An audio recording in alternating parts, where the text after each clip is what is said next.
um lugar onde a gente encontra paz, há um lugar onde a gente encontra conforto, há um lugar onde não há tristeza, não há decepção, e esse lugar é o Senhor Jesus. Se você chegou hoje aqui deprimido, você chegou aqui desangustiado, desiludido, se você chegou aqui hoje sem esperança, eu te convido, eu te desafio a você levantar a voz e cantar esse canto com a gente, e que o Espírito Santo de Deus possa falar ao teu coração.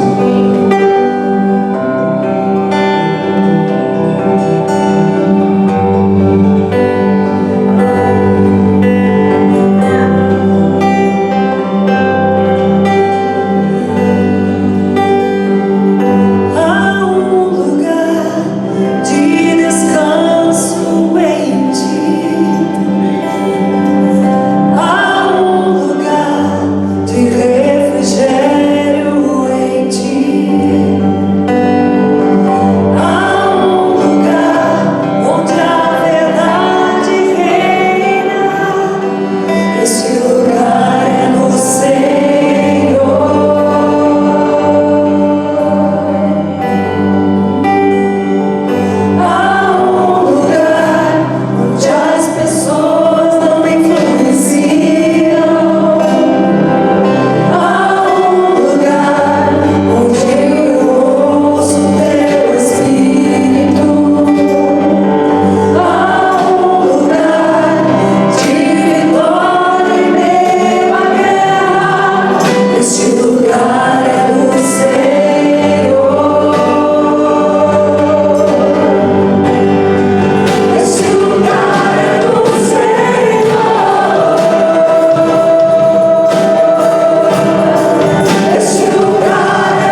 Jesus. Amém? Amém. Graças a Deus. Minha esposa falou um amém muito rápido. Como os irmãos sabem, as mulheres mandam 90% do casamento. Não é verdade, irmãos? O problema não é esse. O problema é que elas querem se meter nos nossos 10%. Elas não se contentam com os 90%. Os 10%, você está assistindo a decisão do campeonato do seu time, ela entra na sala e começa a conversar com você. Isso para mim é uma heresia, um sacrilégio. Mas para mim é uma alegria muito grande. Eu quero aproveitar para dar o testemunho. Quando surgiu a oportunidade de nós estarmos aqui, o André é meu amigo de muitos anos, e ele abriu a sua casa, falou: pode vir, fica aqui na minha casa, e nos recebeu como irmãos. E a gente tem sido muito bem tratado, não apenas pelo André, mas por toda a comunidade. Fizemos novos amigos. Eu já aprendi a admirar e amar essa igreja, porque ela é a igreja de Cristo. Amém. E nós somos irmãos, e para mim está sendo muito especial. Eu e minha esposa, tenho certeza, a gente vai retornar ao Brasil terça-feira, porque temos também lá as nossas comunidades que cuidamos, nossos filhos, a nossa corrida está lá, mas a gente vai com o nosso coração mais rico, né? Deus nos abençoa. A gente volta maior do que chegamos, em todos os sentidos. Engordei uns 3, 4 quilos. Eu tive que comprar uma camisa porque as que eu tenho não cabe. Então, voltando, a dieta à vista. Obrigado, Alexandre. Quero convidar você a abrir a palavra de Deus e agradecer ao pastor André pela confiança e também pela oportunidade que eu tenho. Quando você for lá no Brasil, em Joinville, o púlpito é seu, meu amigo. Eu quero ver lá sua família do Remi cantando e pregando lá na nossa comunidade. Abra sua Bíblia no Evangelho, que está no 2º livro dos Reis, no capítulo 4. As boas notícias que estão registradas no 2º capítulo do livro dos Reis, do 2º livro dos Reis, no 4º capítulo, perdão. E vamos ter um texto,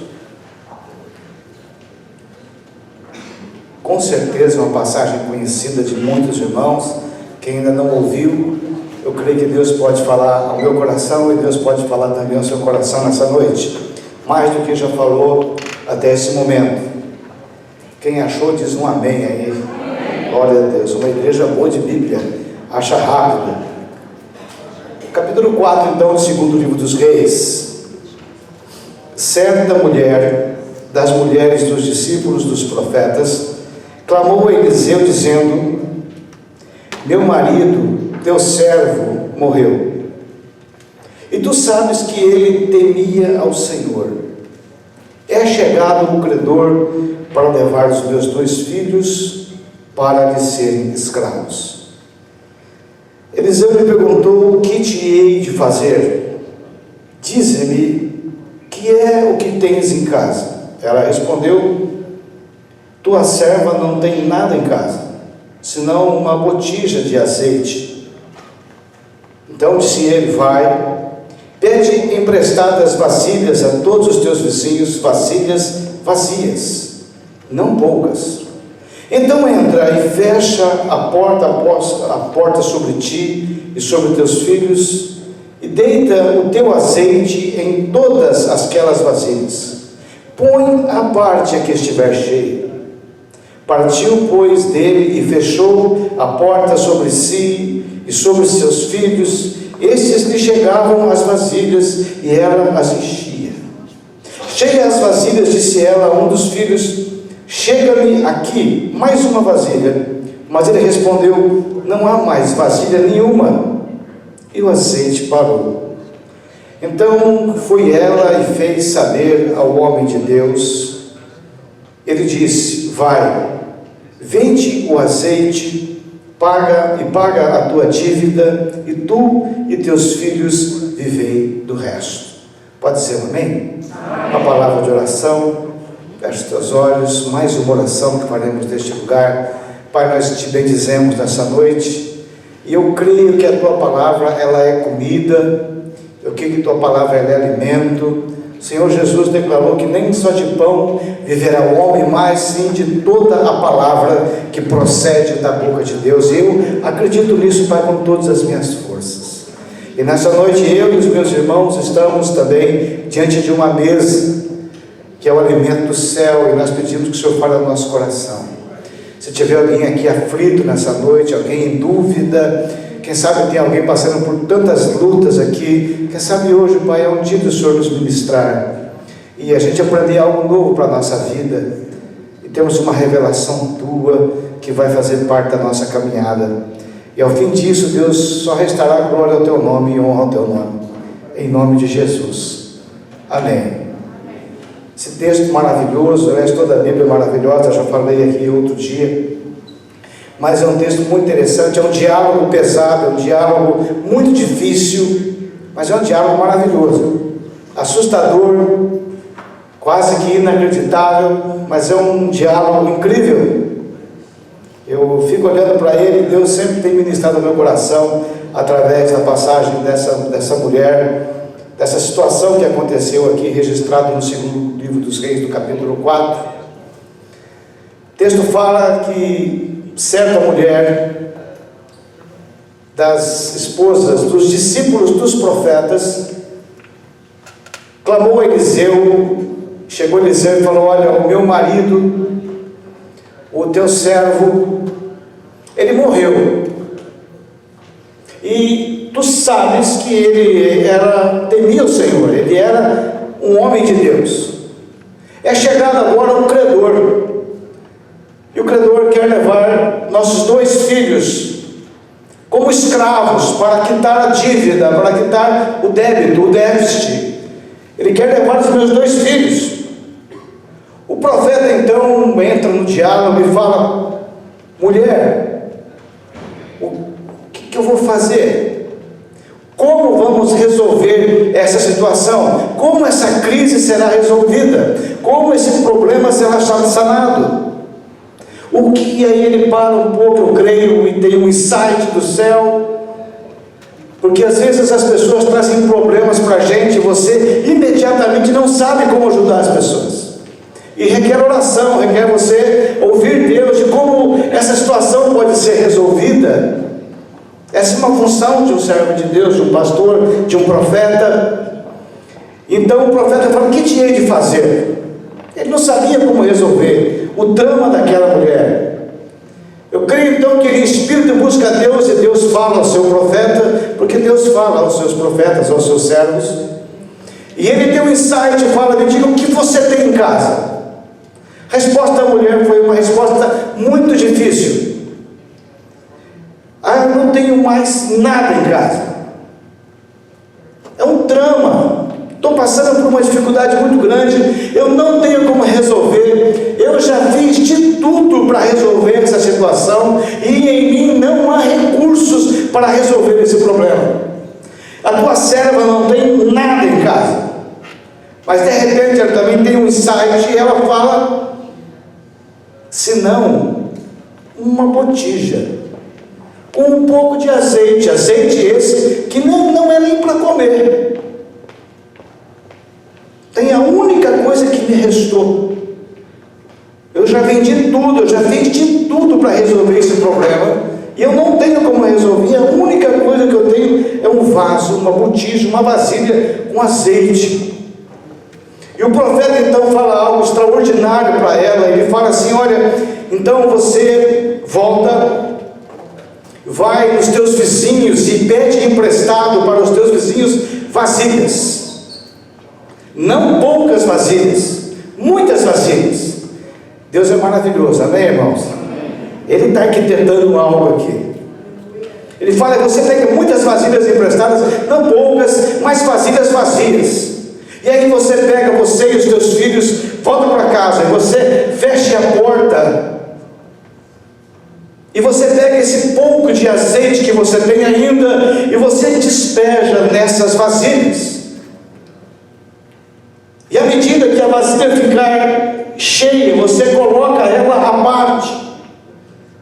A Bíblia diz que essa mulher recebeu essa ordem do profeta, e imediatamente ela partiu sobre si e sobre os seus filhos, e os seus filhos lhes traziam as vasilhas, e essa mulher então pegava um copinho de azeite, uma pequena vasilha de azeite, e ela começava a derramar naquele vaso, naquelas vasilhas enormes e vazias, e aquelas vasilhas iam se enchendo,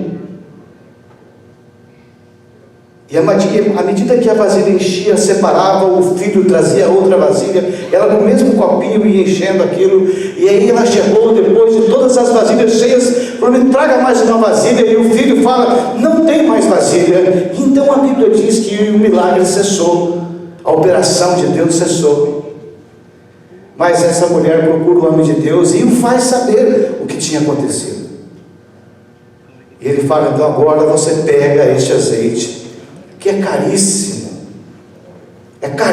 vale muito dinheiro esse azeite, você vai vender este azeite, e com os recursos provenientes da venda do azeite, você vai quitar todos os seus débitos, e vai sobrar muito recurso para você e os seus filhos viverem de todo o resto. Você pode dar glória a Deus, irmão? Coisa maravilhosa. Coisa maravilhosa, que coisa de Deus. Nosso Deus, Ele é um Deus que faz milagres. A história dessa mulher é comovente, é extraordinária, é um dos milagres feitos através do ministério do profeta Eliseu. Eu fico imaginando a seriedade, a dificuldade, a densidade, a angústia desse negócio. Uma mãe que está prestes a perder seus filhos, que serão levados para pagamento da dívida da família, porque era comum isso acontecer em Israel. As pessoas perdiam as suas propriedades e também perdiam os seus filhos, que passavam um tempo como escravos até a dívida ser paga, ou no ano do jubileu Deus restituía todas as coisas. Mas era comum os filhos serem levados como escravos para que as dívidas fossem pagas. Você imagina o drama dessa mãe, o sofrimento dessa mãe, a luta dela para que isso não acontecesse. Certamente ela tentou de todas as maneiras que isso não acontecesse, mas chegou uma hora que nada resolvia, e ela foi para Deus, aquele que tem poder de solucionar todas as coisas. E Deus é aquele que tem poder, que tem uma alternativa, uma saída para resolver todo e qualquer drama de qualquer pessoa. Ele é o Senhor Todo-Poderoso, que interfere até mesmo na ordem natural das coisas. Você crê na palavra de Deus que ela é a verdade? Como pode um pouquinho de azeite encher vasilhas enormes, tambores? Você imagina essa mulher, chega em casa, chama os filhos e fala: fecha a porta, traz um monte de vasilha, e os filhos pensam: a mamãe está louca. A dificuldade é tanta, ela já tentou tanta coisa, que agora eu acho que a mamãe definitivamente pirou, mas vamos obedecer ela. Os filhos trazem as vasilhas, e aquela mulher faz uma oração, e ela pega e começa a derramar aquele negócio, e os filhos ficam olhando, não entendendo absolutamente nada do que está acontecendo. Eles ficam olhando para aquele negócio, e aquilo não para. Irmãos, aquele azeite vai caindo e não para. E um copinho de azeite enche todo um tonel de azeite. O que será que essa mulher fica falando quando ela começa a ver aquilo não acaba? Eu acho que acontece um Pentecostes na vida dessa mulher. Eu acho que ela começa a glorificar Deus, ela começa a chorar, ela começa a cantar, e ela vai, e os filhos ficam olhando aquilo com os olhos arregalados. O que está acontecendo? E ela fala: rápido, rápido, traga para mim outro tonel, traga outra vasilha. E eles trazem, também eles não acreditam no que está acontecendo, e ali elas vão enchendo, e aquilo fica cheio. Aquilo é um milagre maravilhoso, porque o Deus que nós servimos é um Deus que faz milagres. Ele é um Deus que altera circunstâncias, Ele afeta a nossa vida. Ele tem poder de fazer coisas extraordinárias. Você crê nisso? Amém. Eu absolutamente creio nisso, mas eu não quero apenas crer, eu quero experimentar esse negócio. Eu quero falar desse texto, trazendo alguns outros textos, tentando fazer isso aqui um aplicativo, uma aplicação espiritual para nós, porque é uma história bonita. Mas você pergunta: o que essa história tem a ver comigo? Irmãos, esse texto tem uma tipificação interessante, porque a viúva tipifica a igreja. sempre falou da igreja, lá em Tiago capítulo 1, versos 27, Deus fala que a verdadeira religião é cuidar da viúva e dos órfãos. Há sempre um cuidado especial com as viúvas, porque a viúva, ela representa a igreja, ela representa o povo de Deus. E a fome chegou na casa da viúva. E no livro de Amós, no capítulo 8, nos versos 11 e 12, que eu quero convidar você a abrir, eu acho um texto maravilhoso, chocante.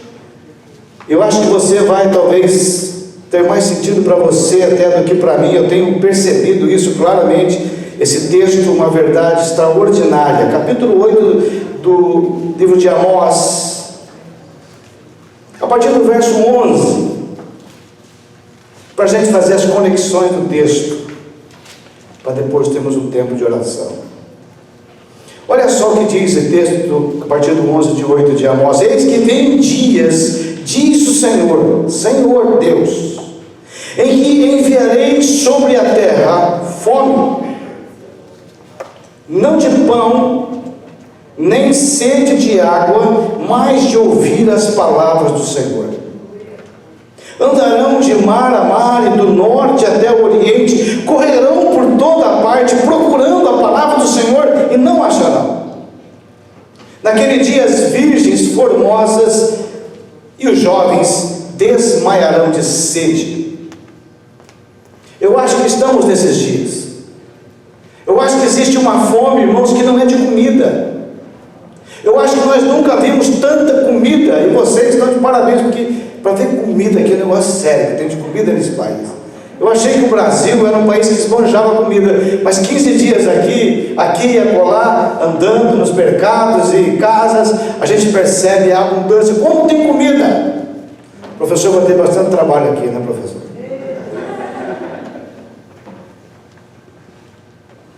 Mas Deus diz que tem uma fome presente, instalada, uma fome que Deus deu, e essa fome não é de comida, porque nós comemos e comemos e comemos e não há satisfação. Ele fala, tem uma sede instalada no interior das pessoas que eu andei, e essa sede não é de refrigerante, de suco, ou de água, ou de chá.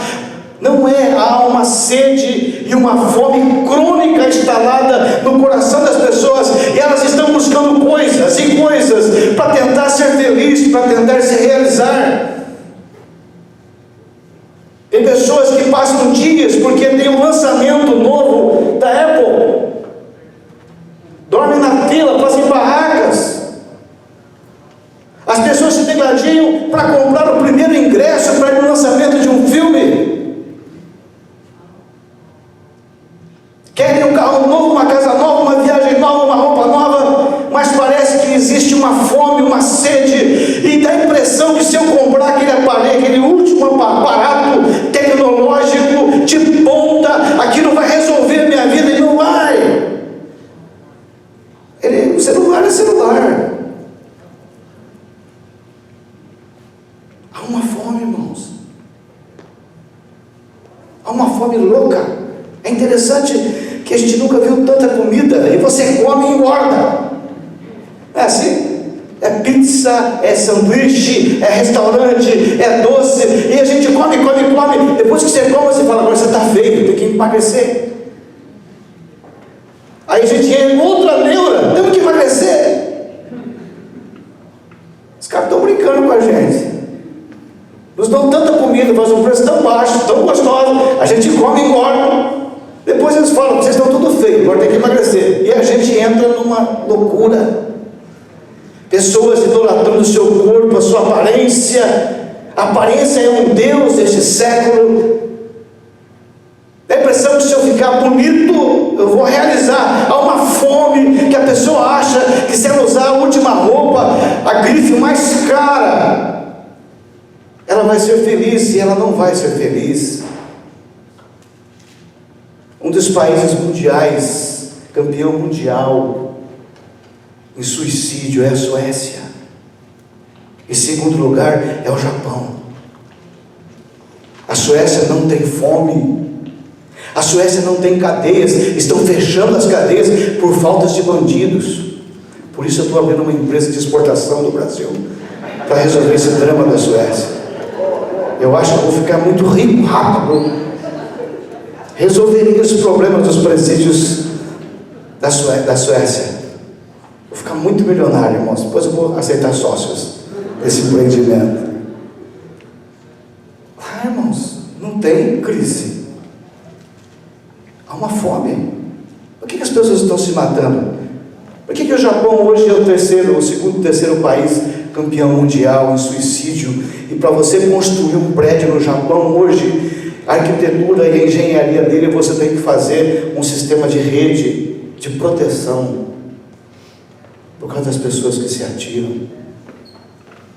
Não tem crise lá, não tem ignorância, não tem falta de escola, não tem falta de remédio, não tem falta de estrutura de saúde, não tem problema de aposentadoria, não tem problema de falta de carro, nem de casa, nem de asfalto. O que tem é o que Deus fala em Amós: eu estou enviando sobre a terra uma fome e uma sede, e as pessoas andarão de um lado para o outro e tentarão tudo para matar essa fome, mas essa fome e essa sede é da palavra de Deus.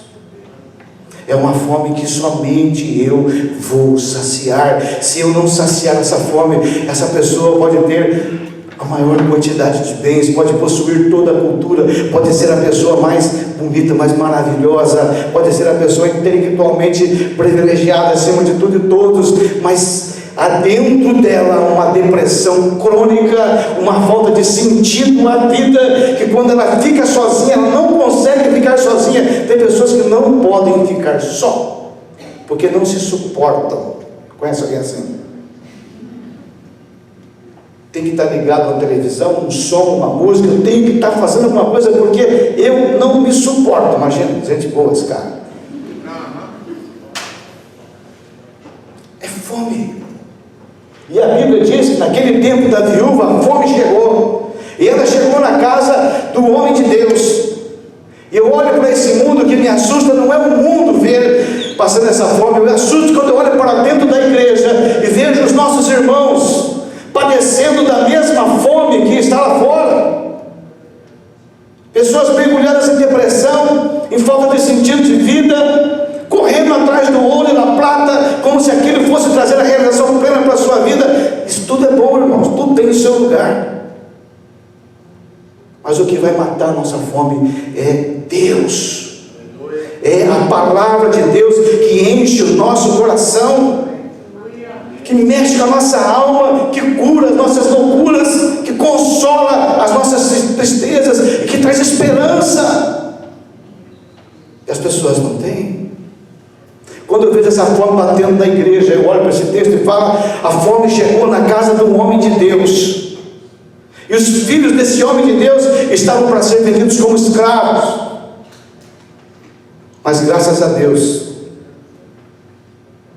que essa mulher tomou uma atitude, ela foi buscar o homem de Deus. E a igreja, ela precisa buscar a Deus. Diga amém. A igreja é o povo de Deus. A nossa sustância, o nosso sustento principal, ele vem da graça e do amor de Deus, da sabedoria de Deus, da inteligência de Deus, da revelação de Deus, do toque de Deus na nossa vida. Coisa mais maravilhosa que a gente pode ter é no momento de louvor desse aqui, a gente fechar o nosso olho e sentir que Deus está conosco, ministrando a nossa vida. Vamos sair daqui para buscar as demais coisas, sim, mas nós não podemos ter esse padrão de fome e sede do mundo. Essa mulher está com fome, e eu vejo a igreja muitas vezes com fome. Mas nós temos o pão da vida, nós temos a água da vida, que é Jesus. Nós temos os recursos necessários para saciar a nossa fome. Nós não precisamos viver de um lado para o outro, correndo desesperadamente como aqueles que não têm esperança. Nós temos Jesus, o pão da vida. Aquela mulher precisou chegar numa crise extrema. E o profeta fala: olha, você precisa arrumar vasilhas vazias para que Deus possa manifestar e fazer algo na sua vida. Eu acho que aí tem um segredo, vasilhas vazias. Sabe? Às vezes Deus não pode encher aquilo que já está cheio. Às vezes nós precisamos esvaziar o nosso coração do orgulho. Às vezes a crise leva a gente a se humilhar, a se quebrantar e a ficar vazio. E ali Deus pode encher e fazer um milagre na nossa vida. Eu sempre digo lá na minha comunidade, quando os irmãos vêm, irmãos, a palavra de Deus às vezes não é para nos alegrar. A palavra de Deus às vezes não é para nos trazer alegria. Às vezes você vem na igreja e ouve uma palavra dura e fala: rapaz, eu já trabalho a semana toda. É um estresse, é cansaço, é luta, é desafio, é meta, é objetivo, é necessidade. E quando eu vou para a igreja, eu queria chegar lá e receber assim, né, um alívio. Eu chego lá, o pastor me mete a marreta. Diz que eu vou mudar de igreja. Aqui nos Estados Unidos tem uma grande igreja que o pastor proibiu de falar sobre o pecado. Porque o pecado, falar sobre o pecado estressa os membros. A pessoa já sofre tanto, vai na igreja, o pastor fala de pecado, os membros ficam estressados e saem da igreja. Mas pode sair, porque isso não é igreja, isso é outra coisa. Isso aí é autoajuda, mas não é igreja. O que faz mal para nós é o pecado, e o pecado tem que ser extirpado da nossa vida, tem que ser tirado de nós. O que é pecado? O orgulho é pecado, a indiferença, o egoísmo, o individualismo, a cobiça, a lascívia, a prostituição, essas coisas que matam o Espírito Santo na nossa vida, que matam, entopem os nossos ouvidos, para que a gente não ouça Deus, porque Isaías é claro, diz: as vossas iniquidades fazem separação entre vós e vosso Deus, e os seus ouvidos não ouvem as suas orações, porque há pecado na sua vida. E o pecado tem que ser curado pelo que foi ministrado aqui hoje, como disse a pastora Renata: se confessarmos os nossos pecados, Ele é fiel e justo para perdoar os nossos pecados e nos purificar de toda injustiça. 1 João capítulo 1, verso 9. A igreja é o lugar onde nós temos que nos esvaziar de nós mesmos, para que Deus possa encher com a sua glória, com o seu amor, com a sua inteligência, com todas as virtudes que nós precisamos, irmãos. A igreja é esse lugar. A pregação, o ensino da palavra de Deus vem porque nós temos que nos despojar. Temos que ser meio João Batista: convém que eu diminua para que Cristo cresça na minha vida. Convém que eu diminua, porque a gente está cheio de coisas, socado de coisas. Ele falou: eu preciso de vasilhas vazias para Deus fazer um milagre. E às vezes, irmãos, nós estamos tão cheios que a gente não consegue conversar com Deus, não conseguimos orar, não conseguimos ouvir a palavra de Deus, não temos tempo para ler uma folha da Bíblia, uma página, fazer uma oração decente no nosso quarto, porque nós temos que nos esvaziar, para que Deus possa nos encher, para que a nossa necessidade seja suprida pela graça e pela glória de Deus, em nome de Jesus. Esse texto é maravilhoso. Ele fala: você vai para a tua casa, você arruma as vasilhas vazias e mais, e você feche a porta. Você pega os teus filhos. Quem tem problemas aqui precisa resolver os seus problemas. Levanta a mão assim: só eu aqui, só o pastor Júlio. Não tem uma turminha boa, enroscada. Essa mulher tinha um problema grave. Deus falou: quer resolver? Eu vou te ajudar a resolver, mulher. A primeira coisa, você se esvazia. A primeira coisa é: olha, eu tenho que ser prioridade na sua vida. Você tem que dar o teu coração para mim. E você vai para a tua casa agora, e você leva lá os teus filhos, e você fecha a porta da tua casa. Isso também tem um significado, irmãos. Fechar a porta, levar para dentro de casa e fechar a porta, tem um significado duplo isso daí. Fechar a porta e fechar a porta para o mundo. Tiago diz assim, que a amizade com o mundo é inimizade contra Deus. Jesus falou: ninguém pode servir a dois senhores. De uma fonte não sai água boa e água ruim. Fechar a porta significa que às vezes eu vou ter que tomar decisões na minha vida importantes. Tem situações pecaminosas que estão me afetando, estão amarrando a minha caminhada, estão sugando e drenando a minha energia espiritual, emocional e física. E Deus fala: não dá, você precisa fechar a porta. Fechar a porta significa separação. Separação do mundo, santidade ao Senhor. Amém? Às vezes tem coisa na vida que eu tenho que abrir mão. Tem relacionamentos que me levam ao pecado, que eu tenho que abrir mão. Tem atividades que eu faço, que eu preciso abrir mão. Tem práticas que eu tenho, que eu preciso abrir mão. Eu não posso ter elas e achar que eu estou em comunhão plena com Deus, porque eu não estou. Eu não me esvazio. Tem coisas que a gente tem que romper. Tem padrões de comportamento pecaminoso que a gente precisa tirar da nossa caminhada. Tem pessoas que vêm na igreja, mas estão visitando sites pornográficos. Tem cônjuges com relacionamentos em redes. Tem um avatar e começa. Se você quer uma bênção de Deus, você precisa fechar certas portas na sua vida. Diga amém. Aquela mulher falou: você vai e você fecha a porta.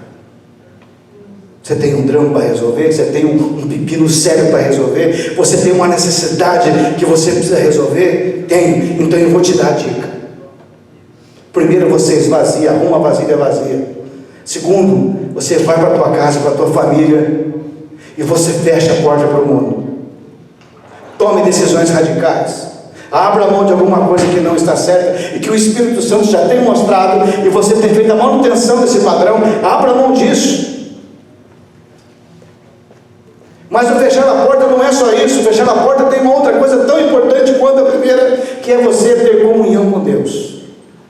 Tem pessoas, irmãos, maravilhosas, que não pecam, não vivem deliberadamente no pecado, não têm práticas iníquas constantes, mas também não têm intimidade com Deus. Fechar a porta significa intimidade. Repete comigo: intimidade.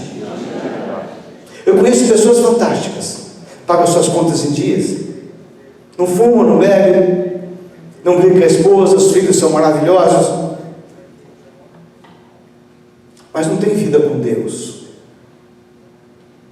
não tem intimidade com o Senhor. Não basta eu romper padrões pecaminosos de comportamento, eu preciso ter uma vida de intimidade com Deus. Eu preciso aprender a ouvir a voz de Deus para mim. Irmãos, Deus fala. Você crê que Deus fala? Eu já ouvi a voz audível. Uma vez na minha vida eu ouvi uma voz audível. Outras vezes eu tive sonhos. Outras vezes eu tive percepções claras de Deus. Porque Deus, Ele fala. O problema é que às vezes nós não os ouvimos, porque tem uma barreira entre nós, e essa barreira tem que ser eliminada pelo sangue de Cristo Jesus.